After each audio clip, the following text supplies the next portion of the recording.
Quando fui convidado para estar aqui hoje, para participar desse fórum, para falar com vocês, eu tive dois sentimentos. O primeiro sentimento foi realmente fiquei feliz por isso. Acho que é um privilégio, uma honra fazer parte desse seleto grupo, um grupo de pessoas que estão se destacando por estarem fazendo o que estão fazendo em termos de desenvolvimento sustentável. E a segunda razão, a segunda coisa que veio a mim foi uma surpresa porque eu percebi de repente que eu poderia talvez ter alguma coisa realmente para falar para vocês. Vocês vão entender isso daqui a pouco. Eu me formei em economia em 84. Você pode ser líder de uma empresa de engenheiros sendo economista. Mesmo antes de formar, eu comecei a atuar na área financeira.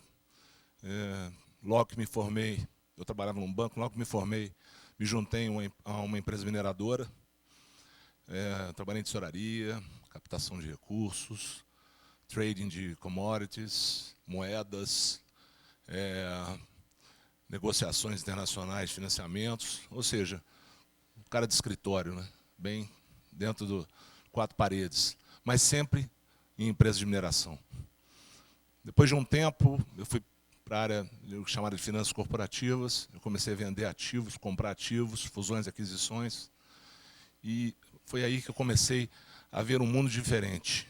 Isso acabou me levando, uns anos depois, a ser convidado a ser presidente de uma empresa mineradora.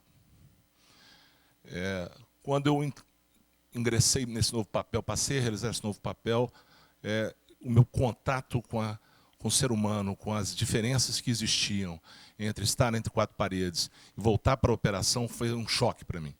Foi realmente uma coisa bastante diferente. Fiquei nessa posição uns 4 anos, essa empresa foi comprada, eu fui convidado para ser, em função do papel que eu tinha exercido como presidente daquela empresa, que mais tarde eu vou explicar para vocês, enfrentou algumas dificuldades de natureza de relacional com grupos de interesses diferentes. Eu fui convidado para ser diretor de Relações Institucionais e de Sustentabilidade. Isso foi em 2006. Na época, hoje sei disso, talvez eu soubesse mais de sustentabilidade que a maioria das pessoas que estavam trabalhando comigo e eu não tinha conhecimento disso, explícito. Depois de alguns anos, voltei para a atividade de negócios, passei a ser diretor de chamados metais básicos e hoje, há 1 ano e pouco, estou na Votorantim de Metais. Por que eu estou fazendo esse ciclo? Porque durante todo esse período, ou seja, nós estamos falando em quase 30 anos, eu sempre militei na área de mineração. E mineração tem uma característica bastante interessante.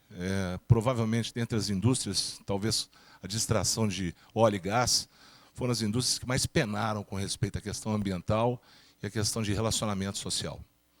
Então, o meu ciclo profissional está ligado, de certa forma, a uma pressão externa contra o negócio. Porque as pessoas gostam de falar em celulares, estão na internet, eu estou segurando o microfone aqui, estou andando de carro, mas ninguém se percebe que, para fazer isso, nós vamos extrair da terra. Nós precisamos gerar riqueza da terra. E, para fazer isso, é muito complicado, até porque o mundo mudou. O mundo mudou, a palavra sustentabilidade surgiu, a preocupação ambiental surgiu, e, a propósito, meu primeiro contato com a questão ambiental foi na década de 90, quando me convidaram para levantar recursos para mexer com manejo florestal. Eu nem sabia que era manejo florestal. O meu segundo contato surgiu anos depois, exatamente quando se falou, não, agora nós temos que lidar com questões sociais. Eu era presidente da empresa, essa empresa tinha que implantar um projeto mineral. Esse projeto ficava numa área próxima a mananciais de água. No próprio lugar onde seria a mina, havia uma discussão que talvez aquilo fosse um sítio arqueológico. Então você pode imaginar a pressão que existia para que o projeto não acontecesse. E, através de muita discussão, muito debate, muita pressão de todos os lados, nós acabamos, no final, conseguindo um nível razoável de entendimento. Mas à custa de muita transparência e levar à compreensão do que se estava tentando obter, exatamente porque esses recursos naturais que todos reclamam que têm que ser extraídos e da forma que são extraídos, são um benefício para a sociedade. Eu me pergunto sempre o que eu aprendi ao longo desses anos em função dessas etapas que eu passei, né? E uma coisa que me marcou muito, que fecha esse ciclo do ambiental na década de 90, do social no início dos anos 2000, foi um evento que aconteceu comigo quando eu era diretor de Relações Institucionais, e nós estávamos desenvolvendo um projeto na Amazônia, e era uma mina que tinha um mineroduto de 300 quilômetros, e foi feito um planejamento, contato com todos os stakeholders envolvidos. Nós ultrapassamos fazendas com mineroduto, a gente tinha alguns assentamentos, algumas áreas indígenas. Então foi feita a preparação muito bem planejada, um contrato bem feito, bem elaborado. Mas um belo dia, um grupo de quilombolas paralisou a construção do projeto. Eles simplesmente fecharam a estrada de acesso à construção do mineroduto.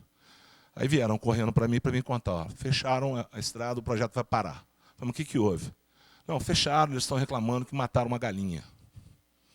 Eu tomei um susto aqui, eu falei, galinha? Como é que pode uma coisa dessa? Nós estamos gastando milhões e milhões de dólares aqui, e uma galinha para um projeto. Esse projeto, na verdade, na época, era aproximadamente $1 bilhão. Mandei verificar, investigar, fui até aos líderes comunitários, e o que acabou acontecendo foi, apesar do planejamento que a gente estava fazendo, apesar da dedicação que existia por trás do pessoal que trabalhava com aquilo, faltava o entendimento de que não eram os líderes que tinham que efetivamente promover o engajamento com as comunidades. Nós tínhamos que fazer com que os nossos empregados e os empregados daqueles que prestavam serviço para a gente também entendessem a importância de ter esse engajamento com esses grupos. Basicamente, o que tinha acontecido é 2 empregados de uma dessas terceirizadas roubaram uma galinha de uma senhora quilombola num assentamento para comer, cozinhar a galinha. E aquilo soou como uma ofensa, uma falta de respeito. E foi uma falta de respeito. Eu me lembro que eles me mostraram umas fotos de quem tinha interrompido o tráfego na estrada. Nós não estamos falando de gente de camisa vermelha e bonezinho vermelho, não. Era gente sem camisa, em trapos. Gente humilde, gente pobre, cheia de necessidades. E nós não tínhamos atentado para o fato de que aquele pessoal tinha que ser devidamente tratado. Isso foi um marco para mim, em termos de percepção do que é realmente necessário, que precisa ser feito por uma organização para que ela realmente promova o seu negócio de forma sustentável. Não é só a questão ambiental, como os norte-americanos acham, não é somente a questão social, é você engajar os seus empregados também. É muito importante, eu já ouvi isso aqui hoje, vale mais uma ação, uma percepção por parte daquele que trabalha com você do que uma palavra na parede. Todos temos nossas crenças, temos nossos valores, mas nós temos que fazer isso chegar de forma prática naqueles que trabalham conosco. E como é que a gente vem fazendo isso? Na VM, nós temos um foco atualmente muito forte em termos de segurança, né? A empresa tem um desafio muito grande de que nós consigamos manter a integridade de todos os nossos trabalhadores, seja no Brasil ou no exterior, a integridade física, todo o tempo. Segurança é um fator que move, que mexe com os nossos empregados. E, através da demonstração da preocupação com a segurança, nós conseguimos levar isso para as famílias desses empregados. E, a partir daí, nós temos comunicadores. Nada melhor do que o empregado percebendo da sua preocupação com a integridade física dele, como pessoa, como ser humano, para ele entender que é uma empresa que se preocupa. Então, na hora que você tem a habilidade e a necessidade, a responsabilidade, principalmente, de falar, eu sou uma empresa que me preocupo com o ser humano, me preocupo com o indivíduo, quero produzir sendo ambientalmente correta, quero produzir engajada socialmente e, acima de tudo, eu me preocupo com o meu empregado, com o meu colaborador, eu estou dando aquela mensagem de que nós somos uma empresa que acredita no futuro.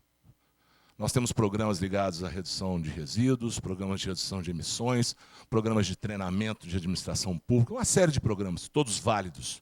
Mas o mais importante é nós engajarmos de cima a baixo, como líderes, todos os empregados, todas aquelas pessoas que estão ao nosso redor.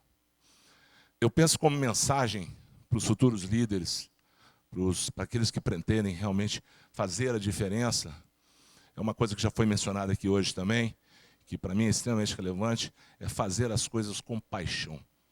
Fazer realmente com dedicação. E, acima de tudo, com muita transparência. Não adianta a gente deixar as coisas só nas palavras. Nós temos que demonstrar. Nós temos que fazer a coisa de tal forma que as outras pessoas que estão ao nosso redor, os outros líderes, os outros gerentes, os outros empregados, em todos os níveis, percebam que o que nós estamos fazendo é para valer, é sério. E por que isso? E aí vem uma observação, um comentário. Eu não falei da minha vida pessoal. Eu não faço esqui, eu não pulo de paraquedas, mas eu tenho filho nas extremidades. Eu sou pai com um filho de 2 anos e sou avô com uma neta de 2 anos. Isso é muita adrenalina, pode acreditar. Nós temos que deixar algo para eles. Isso é que é importante. Sabe? O que vale é isso. Nós temos que deixar um legado positivo para essas crianças, para as gerações futuras. O que me move hoje é pensar dessa maneira. É realmente voltar para casa, olhar para o meu filho e falar: eu hoje fiz a coisa certa porque eu estou garantindo a ele um futuro bom. Um futuro onde é que você tem efetivamente um planeta que tem harmonia. Harmonia entre os negócios, porque os negócios vão prevalecer. Harmonia entre os benefícios e as vantagens, mas, acima de tudo, uma harmonia entre o social e o ambiental e o ser humano inserido nisso. É muito importante isso. Muito obrigado.